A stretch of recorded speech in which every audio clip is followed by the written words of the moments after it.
ഉച്ചവെയിലിന്റെ കഠിനമായ ചൂടിൽ Sarai railway station ഒരുതരം ആലസ്യത്തിലായിരുന്നു. പ്ലാറ്റ്ഫോമിലെ സിമന്റ് ബെഞ്ചുകളിൽ ചുരുക്കം ചില യാത്രക്കാർ മാത്രം ട്രെയിൻ കാത്തിരിക്കുന്നു. ട്രാക്കുകളിൽ നിന്ന് ഉയരുന്ന ചൂട് വായുവിനെ പോലും മന്ദിഭവിച്ചിരിക്കുന്നു. ഈ നിശബ്ദതയെ ഭേദിച്ചുകൊണ്ടാണ് പ്ലാറ്റ്ഫോമിൽ നിർത്തിയിട്ടിരുന്ന പാസഞ്ചർ ട്രെയിൻ അതിന്റെ നീണ്ട വിസിൽ മുഴക്കിയത്. വണ്ടിയുടെ എഞ്ചിൻ പുക തുപ്പിത്തുടങ്ങി. ഇരുമ്പ് ചക്രങ്ങൾ ട്രാക്കിലൂടെ സാവധാനം ഉരുണ്ടു. 25 വയസ്സുകാരനായി വിക്രം ആ ട്രെയിനിന്റെ ജനലിനരികിലെ സീറ്റിൽ വളരെ ശാന്തനായി ഇരിക്കുകയായിരുന്നു. പുറത്തെ ഉച്ചവെയിലിന്റെ കാഠിന്യമുണ്ടെങ്കിലും ട്രെയിൻ നീങ്ങി തുടങ്ങിയപ്പോൾ വീശിയ ഇളം കാറ്റ് അവന് ആശ്വാസം നൽകി. വിക്രം തന്റെ ചിന്തകളിലായിരുന്നു. ഗ്രാമത്തിലെ തന്റെ ലളിതമായ ജീവിതത്തിൽ നിന്ന് മാറി നഗരത്തിലുള്ള ഒരു അകന്ന ബന്ധുവിന്റെ വിവാഹത്തിൽ പങ്കെടുക്കാനാണ് അവൻ പുറപ്പെട്ടിരിക്കുന്നത്. പുതുവസ്ത്രങ്ങളും ആഭരണങ്ങളും അണിഞ്ഞ് സന്തോഷത്തോടെ നിൽക്കുന്ന ബന്ധുക്കളുടെയും കല്യാണ സദ്യയുടെയും ദൃശ്യങ്ങൾ അവന്റെ മനസ്സിൽ മിന്നി മറഞ്ഞു. കയ്യിലുള്ള പഴയ ബാഗ് സീറ്റിനടിയിൽ ഭദ്രമായി വെച്ച് അവൻ പ്ലാറ്റ്ഫോമിലേക്ക് നോക്കി.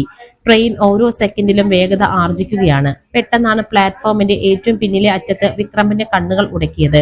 അവിടെ രണ്ട് രൂപങ്ങൾ വല്ലാതെ വെപ്രാളപ്പെട്ട് ട്രെയിനിന് നേരെ ഓടി വരുന്നത് അവർ കണ്ടു. ഒരു യുവതിയും അവൾക്ക് കൂട്ടായി പ്രായമായ ഒരു സ്ത്രീയും. ദൂരെ നിന്ന് തന്നെ അവളുടെ മുഖത്ത് പരിഭ്രാന്തി വ്യക്തമായിരുന്നു. അവർ രണ്ടുപേരുടെയും കൈകളിൽ വലിയ ബാഗുകളുണ്ട്. പ്രായമായ ആ സ്ത്രീ തന്റെ തലയിൽ ഒരു ചെറിയ കെട്ടും വെച്ചിട്ടുണ്ട്. അവർ ഓടാൻ ആവുന്നത്ര ശ്രമിക്കുന്നുണ്ടെങ്കിലും ട്രെയിനിന്റെ വേഗതയ്ക്കൊപ്പം എത്താൻ അവർക്ക് കഴിയുന്നില്ല. വിക്രം ഗ്ലാസിലൂടെ അവരെ തന്നെ നോക്കി. പ്ലാറ്റ്ഫോം അവസാനിക്കാറായിരിക്കുന്നു. ട്രെയിൻ ഇപ്പോൾ സ്റ്റേഷൻ വിടും. അവർക്ക് ഇത് പിടിക്കാൻ കഴിയില്ലെന്ന് വിക്രമിന് ഉറപ്പായിരുന്നു. മറ്റാരും ശ്രദ്ധിക്കാതിരുന്ന ആ കാഴ്ച വിക്രമിന്റെ ഉള്ളിൽ ഒരുതരം പരിഭ്രമമുണ്ടാക്കി. സാധാരണഗതിയിൽ എല്ലാവരും സ്വന്തം സൗകര്യം മാത്രം നോക്കുന്ന ഇടത്ത് ആ സ്ത്രീകളുടെ അവസ്ഥ വിക്രമിനെ അസ്വസ്ഥനാക്കി. ഈ ഉച്ചവെയിലിൽ അവർ അവിടെ ഒറ്റപ്പെട്ടു പോയാൽ അടുത്ത വണ്ടി വരാൻ മണിക്കൂറുകൾ കാത്തിരിക്കേണ്ടി വരും. ഒരു പക്ഷേ ആ വിവാഹ ചടങ്ങോ അല്ലെങ്കിൽ അവർ പോകേണ്ട പ്രധാനപ്പെട്ട കാര്യങ്ങളോ മുടങ്ങിയേക്കാം. സഹായത്തിനായി ആരും അങ്ങോട്ട് ചെല്ലുന്നത് അവൻ കണ്ടില്ല. ഒരു നിമിഷം പോലും പാഴാക്കാൻ അവന് കഴിഞ്ഞില്ല. വിക്രം തന്റെ സീറ്റിൽ നിന്ന് സ്പ്രിംഗ് പോലെ തെറിച്ചെഴുന്നേറ്റു. അടുത്തിരുന്ന യാത്രക്കാരെ വകഞ്ഞു മാറ്റി അവൻ കതകിനരികിലേക്ക് പാഞ്ഞെത്തി. ട്രെയിൻ ഇപ്പോൾ പ്ലാറ്റ്ഫോമിന്റെ അവസാനത്തോട് അടുത്ത് കഴിഞ്ഞു. വാതിൽ തുറന്ന് അവൻ പുറത്തേക്ക് നോക്കി. വണ്ടി നല്ല വേഗത്തിലാണ്. ഓടിത്തളർന്ന ആ പെൺകുട്ടി ഏകദേശം ട്രെയിനിൽ നിന്ന് അരികിലെത്തിയിരുന്നു. വിക്രം തന്റെ ബലിഷ്ഠമായ കൈകൾ പുറത്തേക്ക് നീട്ടി. വേഗം വരൂ, എന്റെ കൈ പിടിക്കൂ, താമസിക്കരുത്, അവൻ ഉച്ചത്തിൽ വിളിച്ചു പറഞ്ഞു. ആ പെൺകുട്ടി വിക്രമിന്റെ ശബ്ദം കേട്ടു. മരണം മുന്നിൽ കണ്ടതുപോലെയുള്ള ആ ഓട്ടത്തിനിടയിൽ അവൾ വിക്രമിന്റെ കൈകളിലേക്ക് തന്റെ വലിയ ബാഗ് എറിഞ്ഞു കൊടുത്തു. വിക്രം വിദഗ്ധമായി ആ ബാഗ് വായുവിൽ വെച്ച് പിടിക്കുകയും ഉള്ളിലേക്ക് സുരക്ഷിതമായി മാറ്റുകയും ചെയ്തു. തൊട്ട് പിന്നാലെ ശ്വാസമുട്ട് കിതച്ചുകൊണ്ട് ആ പ്രായമായ സ്ത്രീയെയും അടുത്തെത്തി. ട്രെയിനിന്റെ പടവുകൾക്കും അവർക്കും ഇടയിൽ കുറഞ്ഞ ദൂരം മാത്രമേയുള്ളൂ. വിക്രം കുനിഞ്ഞ് അവളുടെ കൈകളിൽ മുറുകെ പിടിച്ചു. തന്റെ മുഴുവൻ ശക്തി ഉപയോഗിച്ച് അവൻ അവരെ വണ്ടിയിലേക്ക് വലിച്ചു കയറ്റി. ആ സ്ത്രീ വിറയ്ക്കുന്നുണ്ടായിരുന്നു. ഇനി പെൺകുട്ടിയുടെ ഊഴമാണ്. ട്രെയിൻ ഇപ്പോൾ പ്ലാറ്റ്ഫോം വിട്ട് ട്രാക്കിലേക്ക് കടക്കാൻ തുടങ്ങുന്നു. അവൾ ആവുന്നത്ര വേഗത്തിൽ ഓടി വിക്രമിന്റെ കൈകളിൽ വിരലുകൾ കോർത്തു. വിക്രം ഒട്ടും അയവില്ലാതെ അവളുടെ കൈത്തണ്ടയിൽ പിടിമുറുക്കി. ഒരൊറ്റ വെളിയിൽ അവൾ ട്രെയിനിന്റെ പടവുകളിലേക്ക് കാലെടുത്ത് വെച്ചു. എന്നാൽ ട്രെയിനിന്റെ വേഗതയും അവൾ ഇത്രയും നേരം ഓടിയ ആഘാതവും കാരണം പെൺകുട്ടിക്ക് ബാലൻസ് നിലനിർത്താൻ കഴിഞ്ഞില്ല. അവൾ വിക്രമിന്റെ ദേഹത്തേക്ക് തട്ടി മറിഞ്ഞു വീണു. പെട്ടെന്നുണ്ടായ ആ തള്ളലിൽ വിക്രമിനും ചെവിട പിഴച്ചു. അവർ മൂവരും ട്രെയിനിന്റെ തറയിലേക്ക് ഒന്നിച്ചു വീണു. വിക്രം ആദ്യം എറിഞ്ഞ ബാഗിനും സാവിത്രി ദേവി എന്ന ആ പ്രായമായ സ്ത്രീ തലയിൽ വെച്ചിരുന്ന കെട്ടിന് മുകളിലേക്കാണ് അവർ വീണത്. ആ തുണിക്കെട്ടുകൾ അവർക്കൊരു കിടക്ക പോലെ തുണയായി. അതിനാൽ വലിയ പരുക്കുകളൊന്നും ആർക്കും സംഭവിച്ചില്ല. ഏതാനും നിമിഷങ്ങൾ അവിടെ നിശബ്ദത പടർന്നു. ഓട്ടത്തിന്റെ തളർച്ചയും ട്രെയിൻ കിട്ടിയതിന്റെ ആശ്വാസവും വീഴ്ചയുടെ ആഘാതവും എല്ലാം കലർന്ന ഒരു നിമിഷം. ശ്വാസം കിട്ടാതെ അവർ മൂവരും അല്പനേരം തറയിൽ തന്നെ കിടന്നു. പായൽ എന്ന ആ പെൺകുട്ടി പതുക്കെ കണ്ണു തുറന്ന് വിക്രമിനെ നോക്കി. വിക്രം അവളെ നോക്കി. പരസ്പരം അറിയാത്ത 3 മനുഷ്യരെ ഒരേ ലക്ഷ്യത്തിനായി നടത്തിയ ആ ചെറിയ പോരാട്ടം വിജയിച്ചിരിക്കുന്നു. പെട്ടെന്ന് ആ നിശബ്ദതയെ ഭേദിച്ചുകൊണ്ട് പായൽ ചിരിച്ചു തുടങ്ങി. അത് കണ്ട് വിക്രമിനും ചിരി അടക്കാനായില്ല. താഴെ വീണ് കിടക്കുന്ന തങ്ങളെ നോക്കി കോച്ചിലെ മറ്റു യാത്രക്കാർ അമ്പരന്ന് നിൽക്കുകയാണ്. ആ ചിരി കേവലം ഒരു തമാശയായിരുന്നില്ല. വിധി കാത്തുവെച്ച ഒരു വലിയ അപകടത്തിൽ നിന്ന് തലനാരിലേക്ക് രക്ഷപ്പെട്ടതിന്റെ ആനന്ദമായിരുന്നു അത്. ആ ഉച്ച സമയത്ത് സാരായി സ്റ്റേഷന്റെ പശ്ചാത്തലത്തിൽ അപരിചിതരായ അവർക്കിടയിൽ ഒരു സൗഹൃദത്തിന്റെ വിത്ത് പാക്കിയത് ആ ചിരിയായിരുന്നു. വിക്രം പതുക്കെ എഴുന്നേറ്റ് അവരെ പിടിച്ചുയർത്തി. അപ്രതീക്ഷിതമായ ആ യാത്രയുടെ തുടക്കം വളരെ നാടികമായിരുന്നുവെങ്കിലും അത് സുന്ദരമായ മറ്റെന്തോ ഒന്നിന്റെ തുടക്കമാണെന്ന് വിക്രം അപ്പോൾ അറിഞ്ഞിരുന്നില്ല. ട്രെയിനിന്റെ തറയിൽ നിന്ന് എഴുന്നേറ്റപ്പോൾ പായലിന്റെ മുഖത്ത് വല്ലാത്തൊരു സങ്കടവും ജാളിതയും പടർന്നിരുന്നു. തന്റെയും അമ്മയുടെയും ജീവൻ രക്ഷിച്ച ആ യുവാവ് തങ്ങൾ കാരണം ട്രെയിനിന്റെ തറയിൽ വീഴേണ്ടി വന്നല്ലോ എന്നതായിരുന്നു അവളുടെ വിഷമം. അവൾ തന്റെ വസ്ത്രങ്ങളിലെ പൊടി തട്ടിക്കളഞ്ഞ് വിക്രമിനെ പിടിച്ചുയർത്താൻ സഹായിച്ചു. സത്യമായിട്ട് ക്ഷമിക്കണം വിക്രം, എന്റെ അശ്രദ്ധ കൊണ്ടാണ് നിങ്ങൾക്കും കൂടി വീഴേണ്ടി വന്നത്. ഞങ്ങളെ സഹായിക്കാൻ നോക്കിയ നിങ്ങൾക്ക് ഇങ്ങനൊരു അവസ്ഥ വന്നതിൽ എനിക്ക് വലിയ വിഷമമുണ്ട്, പായൽ വികാരധീനിയായി പറഞ്ഞു. അവൾ ആവർത്തിച്ച് മാപ്പ് ചോദിച്ചു കൊണ്ടിരുന്നു. എന്നാൽ വിക്രം അതീവ ശാന്തനായിരുന്നു. അവന്റെ മുഖത്ത് ആ പഴയ തെളിഞ്ഞ പുഞ്ചിരി തന്നെ ഉണ്ടായിരുന്നു. അയ്യോ, അതൊന്നും സാരമില്ല പായൽ, വീണത് ഈ ബാഗിന് മുകളിലല്ലേ, അതുകൊണ്ട് ആർക്കും ഒന്നും പറ്റിയില്ലല്ലോ. അത് പോട്ടെ, നിങ്ങൾ സുരക്ഷിതമായി ട്രെയിനിൽ കയറിയല്ലോ, അത് മതി എനിക്ക്. അവൻ അവരെ സമാധാനിപ്പിച്ചു. പായലിന്റെ പരിഭ്രമം മാറ്റാനായി അവൻ തന്നെ മുൻകൈയെടുത്ത് അവരുടെ ബാഗുകൾ സീറ്റിനടിയിലേക്ക് കയറ്റിവെച്ചു. വാതിലിനരികിലുള്ള ഒഴിഞ്ഞ സീറ്റുകളിലേക്ക് അവൻ അവരെ ക്ഷണിച്ചു. കാറ്റേറ്റ് കുറച്ചുനേരം ഇരുന്നപ്പോൾ അവരുടെ കിതപ്പ് മടങ്ങി. പായൽ വിക്രമിനെ മെല്ലെ നിരീക്ഷിച്ചു. വളരെ ലളിതമായ വസ്ത്രധാരണം, എന്നാൽ പെരുമാറ്റത്തിൽ വലിയൊരു മാന്യത അവൾക്ക് അനുഭവപ്പെട്ടു. വിക്രമിനോട് സംസാരിക്കാൻ തുടങ്ങിയപ്പോഴാണ് അവൾ തന്റെ വിശേഷങ്ങൾ പങ്കുവെച്ചത്.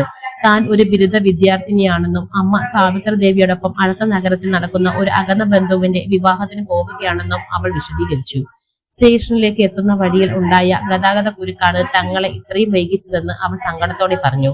സംസാരത്തിനിടയിൽ ട്രെയിൻ നഗരത്തിന്റെ അതിർത്തികൾ പിന്നിട്ട് ഗ്രാമീണ മേഖലയിലേക്ക് കടന്നിരുന്നു. ജനലിലൂടെ പുറത്തേക്ക് നോക്കിയാൽ അനന്തമായി നീണ്ടു കിടക്കുന്ന പച്ചപ്പും പാടങ്ങളും ചെറിയ വീടുകളും കാണാം. പ്രകൃതിയുടെ ആ ശാന്തത ആസ്വദിക്കുന്നതിനിടയിലാണ് പായലിന്റെ ഓർമ്മയിലേക്ക് ആ ഇടുത്തി വന്ന് വീണത്. ഓടിപ്പിഴച്ച ട്രെയിൻ പിടിക്കാനുള്ള വെപ്രാളത്തിനിടയിൽ അവൾ ഒരു കാര്യം പൂർണ്ണമായി മറന്നുപോയിരുന്നു: യാത്രയ്ക്കുള്ള ടിക്കറ്റ്. പായലിന്റെ മുഖം പെട്ടെന്ന് വിളറി വെളുത്തു. അവളുടെ നെഞ്ചിടിപ്പ് വർദ്ധിച്ചു. വിക്രമിന്റെ അരികിലേക്ക് അല്പം കൂടി നീങ്ങിയിരുന്ന് അവൾ വളരെ താഴ്ന്ന സ്വരത്തിൽ പറഞ്ഞു: വിക്രം, ഞങ്ങൾ ഒരു വലിയ തെറ്റ് ചെയ്തു. ഓടിപ്പിടിച്ച് കയറി തിരക്കിനിടയിൽ ടിക്കറ്റ് കൗണ്ടറിൽ പോകാൻ തങ്ങൾക്ക് കഴിഞ്ഞില്ല. ഞങ്ങളുടെ കയ്യിൽ ടിക്കറ്റ് ഇല്ല. പായലിന്റെ ശബ്ദം വിറയ്ക്കുന്നുണ്ടായിരുന്നു. ഒരു നിയമവിരുദ്ധമായ കാര്യം ചെയ്യുന്നതിന്റെ ഭയം അവളെ പിടികൂടി.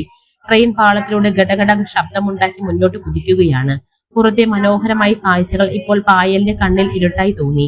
തന്റെ അമ്മ ദൂരയാത്രയുടെ തളർച്ചയിൽ സീറ്റിൽ ചാരി മെല്ലെ ഉറക്കത്തിലേക്ക് വഴുതി വീണിരുന്നു.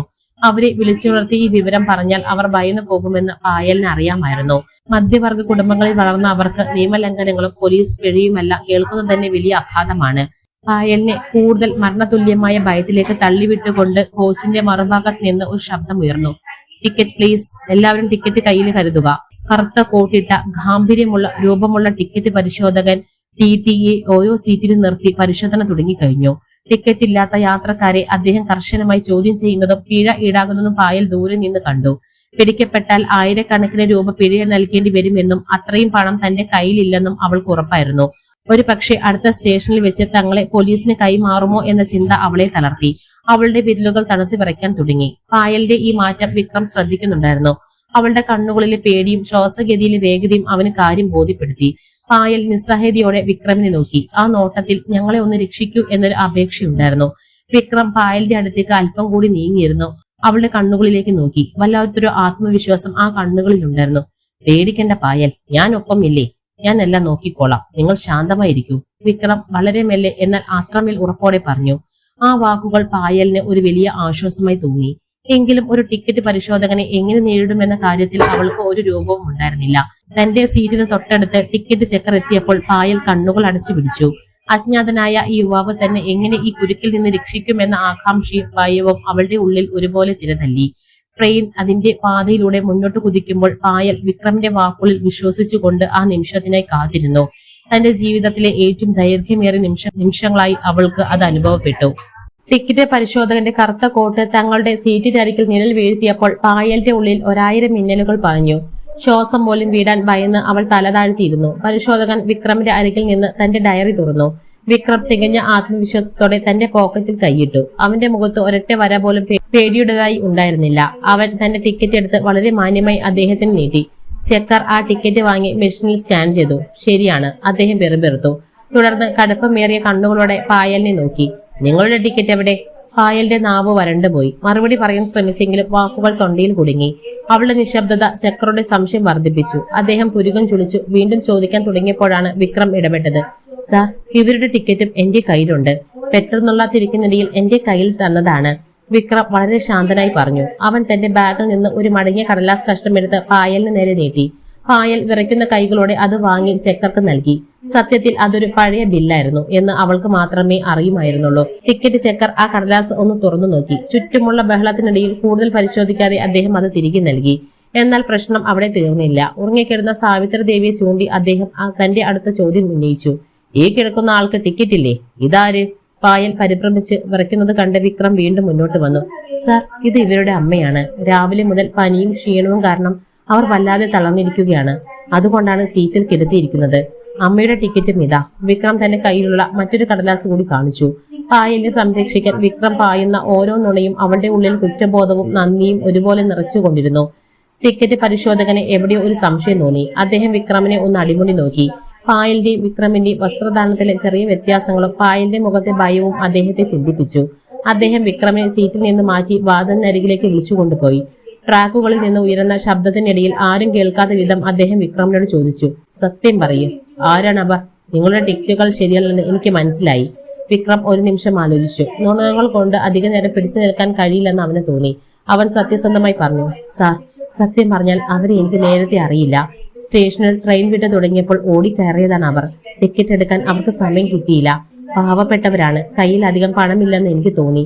ഈ ഉച്ചവെയിലിൽ അവരെ സ്റ്റേഷനിൽ ഇറക്കി വിട്ടാൽ അത് വലിയ ക്രൂരതയാകും.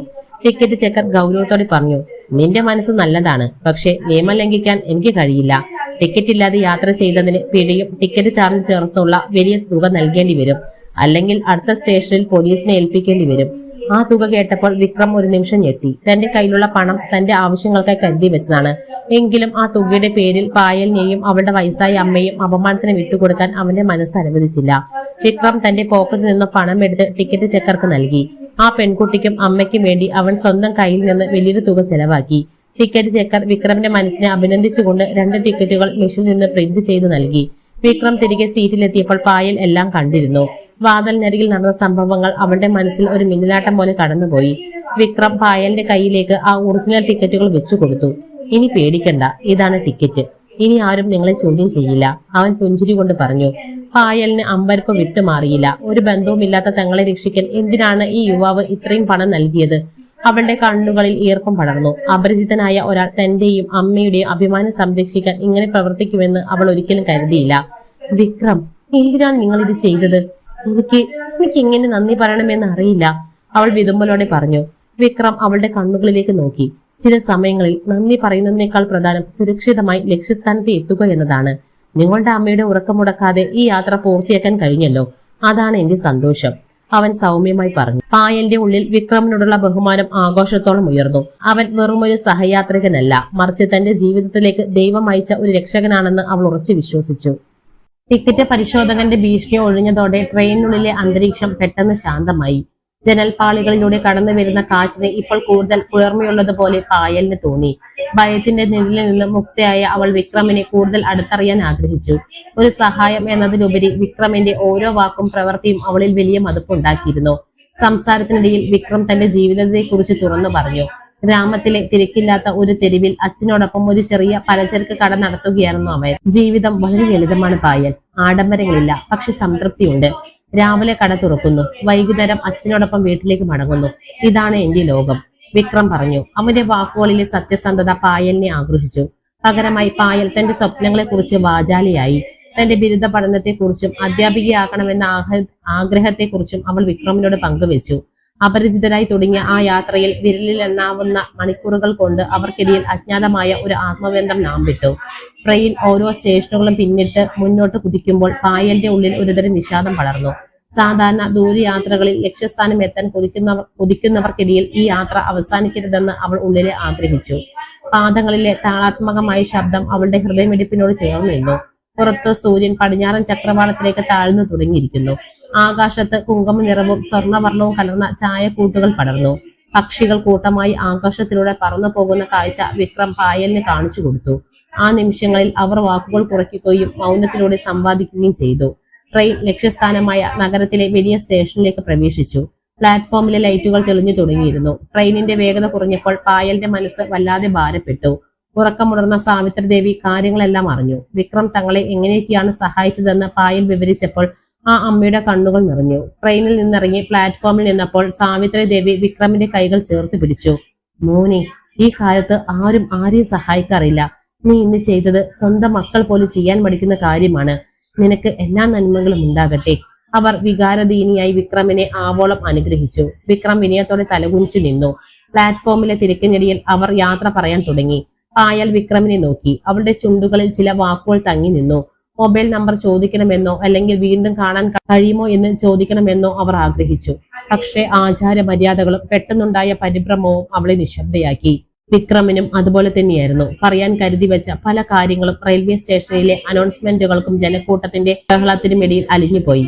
ഒരു ചെറിയ പുഞ്ചിരിയും നോട്ടവും കൈമാറി അവർ രണ്ട് ദിശകളിലേക്ക് നടന്നു. വിക്രം പെട്ടെന്ന് നടന്നില്ല. അവൻ പ്ലാറ്റ്ഫോമിന്റെ ഒരു വശത്ത് മാറി നിന്നു. തിരക്കേറിയ ആ സ്റ്റേഷനിൽ പായലും അമ്മയും മറയുന്നത് വരെ നോക്കി നിന്നു. പായൽ നടന്നു പോകുന്നതിനിടയിൽ ഒരിക്കൽ കൂടി തിരിഞ്ഞു നോക്കി. ആ നോട്ടത്തിൽ ഒരു വിരഹത്തിന്റെ വേദനയുണ്ടായിരുന്നു. അവർ ജനക്കൂട്ടത്തിനിടയിൽ അപ്രത്യക്ഷിതമായപ്പോൾ വിക്രമിന്റെ ഉള്ളിൽ ഒരു വലിയ ശൂന്യത അനുഭവപ്പെട്ടു. റെയിൽവേ സ്റ്റേഷനിലെ ആരവങ്ങൾക്കിടയിലും അവൻ തനിച്ചാണെന്ന് അവന് തോന്നി. ഈ ജീവിതത്തിൽ ഇനി ഒരിക്കലും അവരെ കാണാൻ കഴിയില്ലല്ലോ എന്ന ചിന്ത അവന്റെ മനസ്സിനെ വല്ലാതെ പുലച്ചു. അല്പനേരം ആ നിശ്ചലാവസ്ഥയിൽ നിന്ന ശേഷം വിക്രം സ്വയം ഒന്ന് കുടഞ്ഞെറിഞ്ഞു. താൻ വന്നത് മറ്റൊരു ആവശ്യത്തിനാണെന്ന് അവൻ ഓർത്തു. തന്റെ കയ്യിലുള്ള ടിക്കറ്റുകൾ പിഴ അടിച്ചു തീർത്തതിന്റെ സംതൃപ്തി അവനുണ്ടായിരുന്നു. പായലിനെ പോലെ ഒരു പെൺകുട്ടിയെയും അവളുടെ അമ്മയെയും ഒരു വലിയ പ്രതിസന്ധി നിന്ന് കരകയറ്റാൻ ദൈവം തന്ന ഒരു ഉപകരണമാക്കി മാറ്റിയതിൽ അവൻ സന്തോഷിച്ചു. സ്റ്റേഷന് പുറത്തേക്ക് വന്ന വിക്രം ഒരു ഓട്ടോറിക്ഷ കൈകാട്ടി വിളിച്ചു.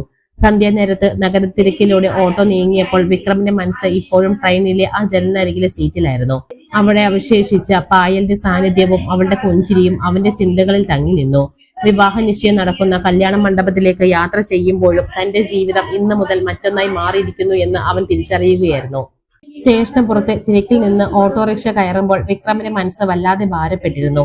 എന്നാൽ വിധി അവർക്കായി മറ്റൊരു വിസ്മയമാണ് കാത്തുവെച്ചിരുന്നതെന്ന് അവർ അറിഞ്ഞിരുന്നില്ല.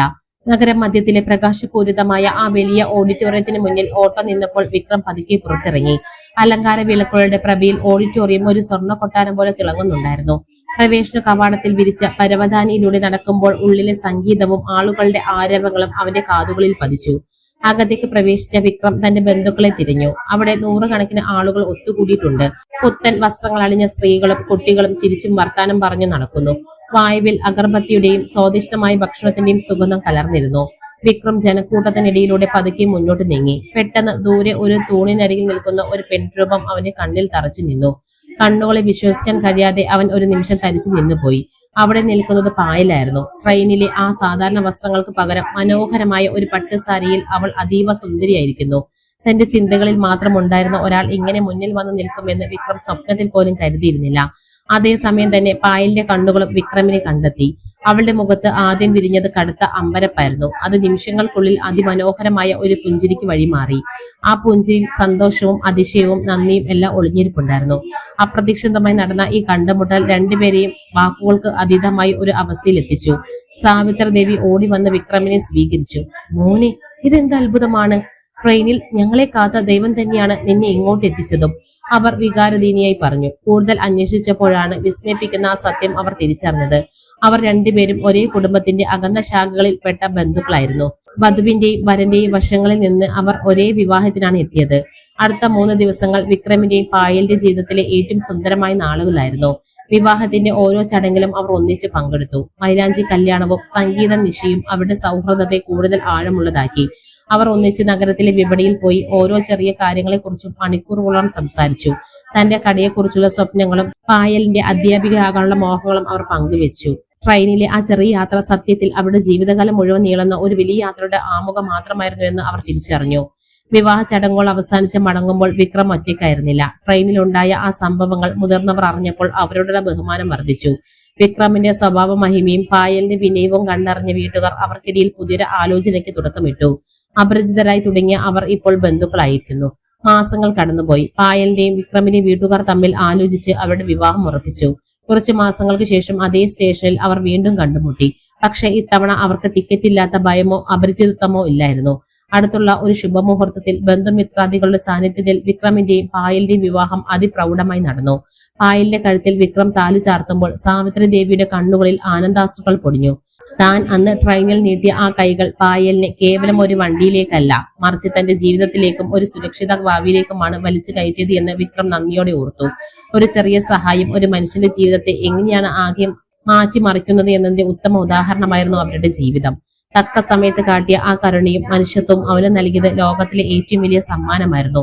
തന്റെ ജീവിത പങ്കാളിയെ ഓരോ തവണ ട്രെയിൻ വിസിൽ കേൾക്കുമ്പോഴും തന്റെ തക്ക സമയത്ത് കാട്ടിയ ആ കരുണയും മനുഷ്യത്വവും അവന് നൽകിയത് ലോകത്തിലെ ഏറ്റവും വലിയ സമ്മാനമായിരുന്നു. തന്റെ ജീവിത പങ്കാളിയെ ഓരോ തവണ ട്രെയിൻ വിസിൽ കേൾക്കുമ്പോഴും വിക്രമിന്റെയും പായലിന്റെയും മനസ്സിൽ തങ്ങൾ ആദ്യമായി കണ്ടുമുട്ടിയ ആ ഉച്ച സമയത്തെ ഓർമ്മകൾ ഒരു പുഞ്ചിരിയായി വിടരും.